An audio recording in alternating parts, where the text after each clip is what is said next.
Welcome to the Deep Dive. Today we're taking a very close look at a story that, well, it really redefined media sensationalism in the early 1990s. It did. It's a Yeah. deeply complex legal and personal tragedy that just completely captured the nation's attention. We're going to be diving into the documented facts, the legal outcomes, and the cultural impact of the Amy Fisher incident. And, our mission here is really to cut through the noise, to get past the tabloid headlines and the intense moral judgment that surrounded this case for, decades. Right. We're going to focus strictly on the sequence of events as laid out in the source material, the legal results, and the facts. And we have to say up front, this is a story that involves severe active violence. Yeah. So we have to approach it with a great deal of sensitivity, especially for the victim, Mary Jo Buttafuoco, she was just horrifically wounded. Absolutely. And the place we have to start really is the age factor. It's just critical to the entire story. Amy Fisher was born in August of 1974. Mm-hmm. The shooting itself happened in May of 1992. So she was only 17 years old at the time. And her age is just, it's tied to everything that follows. The public fascination, the legal mess, everything. It really is. And that age disparity is foundational. You have to understand anything else.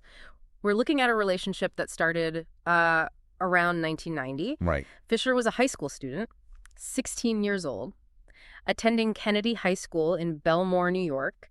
And Joey Buttafuoco, the married man at the center of all this, he was 35. That is a stark difference.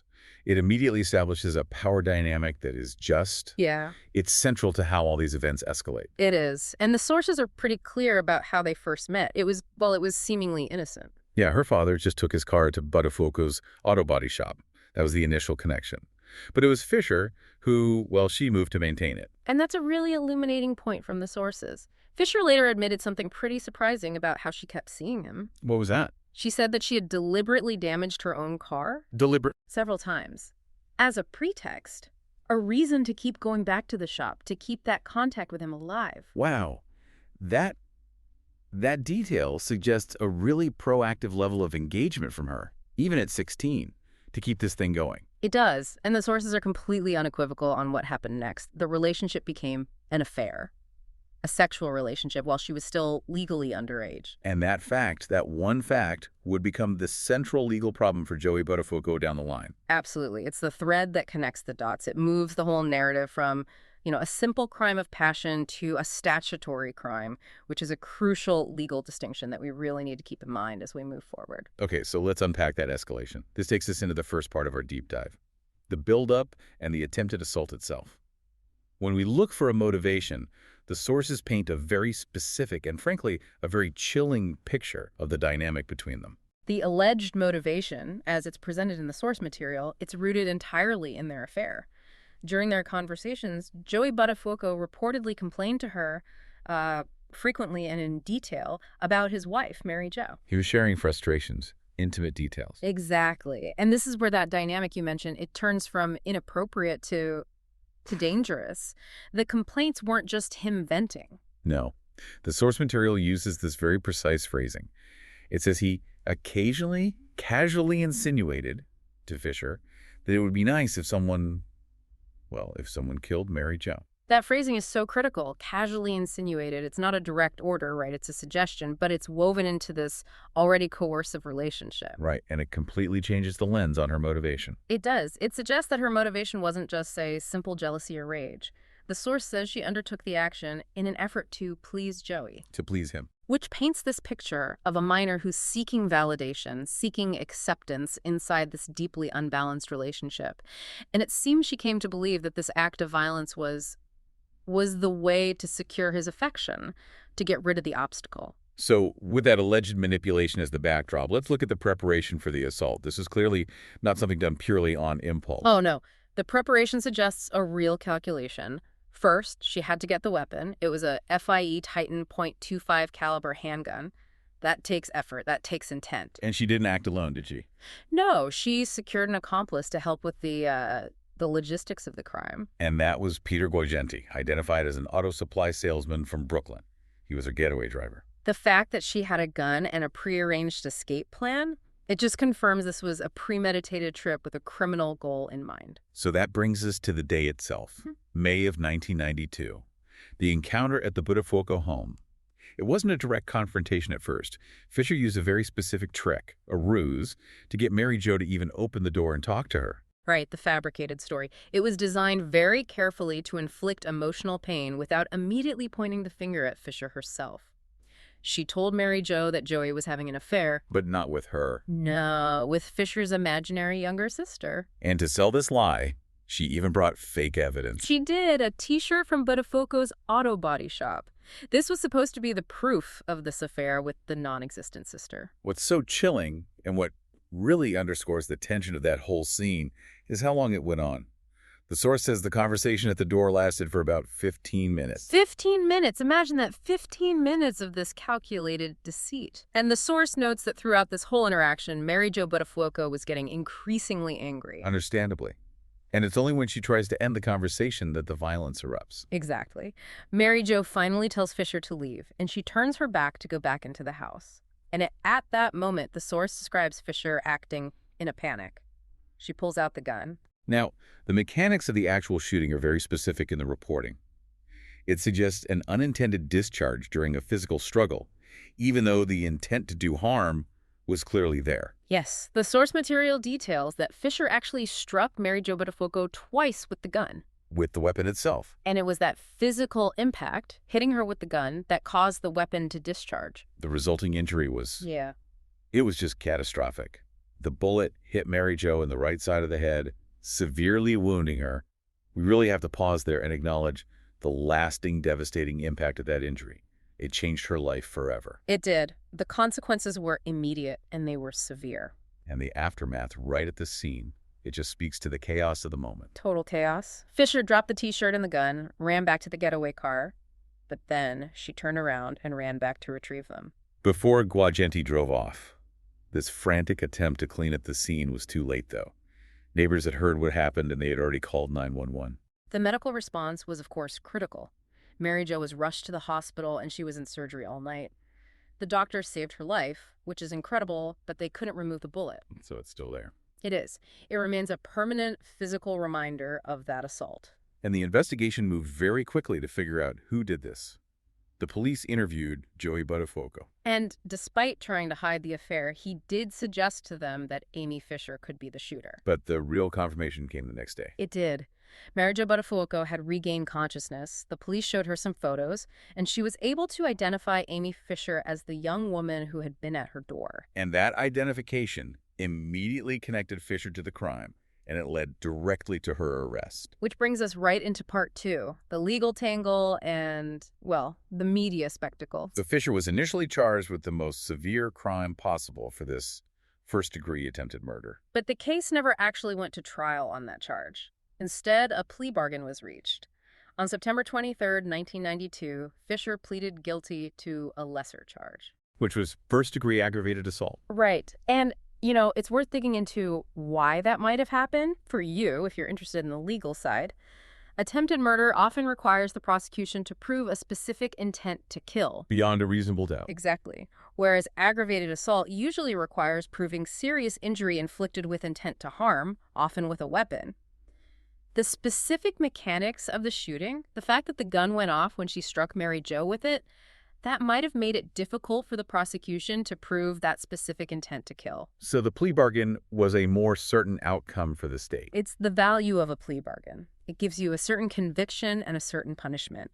And the sentence for that plea was handed down on December 2nd, 1992. 5 to 15 years in prison. Which secured a long minimum sentence. But the public story around this whole legal process was completely hijacked by this incredible media event that happened just hours before she took that plea deal. Oh, the infamous Paul Makeley tape. In September 1992. Yes. This videotaped conversation was aired by the tabloid show Hard Copy, and it just fundamentally changed how the public saw Amy Fisher. It was a conversation between her and a gym owner, Paul Makeley. And she's on tape anticipating her prison sentence, talking about her future. But she wasn't talking about remorse, was she? Not at all. She was talking about legal strategies for her life after she was convicted. She was explicitly discussing marrying Makeley as a way to challenge laws that restricted conjugal visits in prison. So she saw this legal challenge as a way to keep herself in the media. Exactly. And this is where the most devastating quote for her public image comes out. She says, flat out, that she wanted to keep her name in the press because she could make a lot of money. And then came the line. And then the line that just defined the whole thing for so many people. She said, I figure if I'm going through all this pain and suffering, I'm getting a Ferrari. A Ferrari, that one quote. It was the moment the public narrative completely shifted. It went from a potentially coerced, tragic teenager to this calculating media opportunist. To broadcast that right before she pleads guilty to a violent crime, it just suggested this staggering lack of remorse, a primary motivation for fame and profit. It gave everyone this cynical lens to view her through from that point on. It really did. It showed this immediate grasp of how to leverage the media machine. For the public, it turned the crime from a personal tragedy into a commodity. It confirmed what the tabloids were already suggesting, that she wanted notoriety more than anything. Now, the legal mess wasn't just about Fisher. At the same time, there were proceedings against Joey Buttafuoco for statutory rape, and that's a really critical counter-narrative. It is. Initially, Buttafuoco just denied the affair completely. And in October 1992, the Nassau County DA even said he wouldn't be prosecuted. But that didn't last long. No. The legal pressure and Fisher's own actions forced a reversal. By February of 1993, the case against Buttafuoco was reopened, specifically because Fisher herself had filed rape charges. And she testified against him. She did, which was a huge part of it.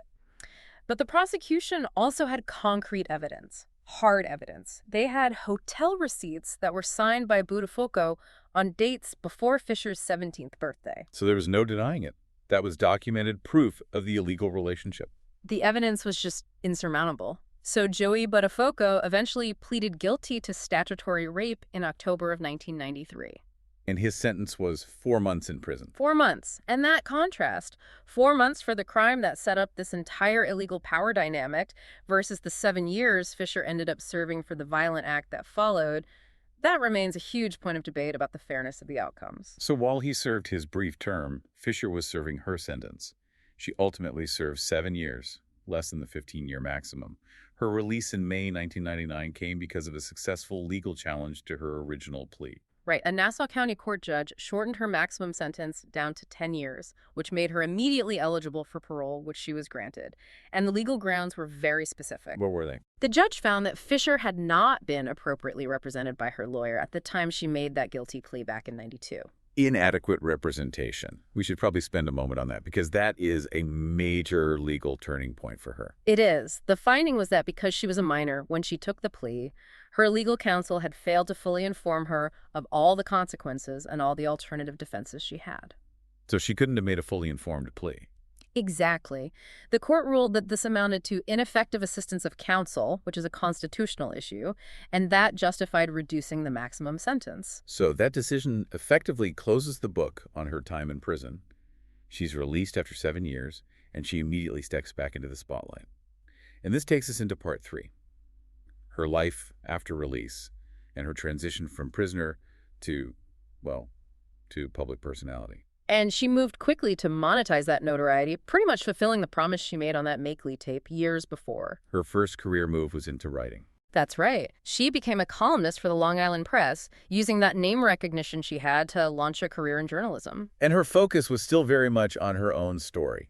In 2004, she published her biography, If I Knew Then. And it was a commercial success. It became a New York Times bestseller, which shows you the public was still intensely interested in this story. The source also gives us a little context on her personal life then. She got married in 2003, had 3 children, and later divorced in 2015. But the past just has a way of coming back in these media-driven stories. The shadow of the Buttafuocos was always there. And in 2006, the media engineered this really controversial reunion. She reunited with Mary Jo Buttafuoco. Yes, for these televised sessions that aired on Entertainment Tonight and The Insider. And the story they were selling was one of closure, right? Fisher said at the time that she wanted to heal and move on.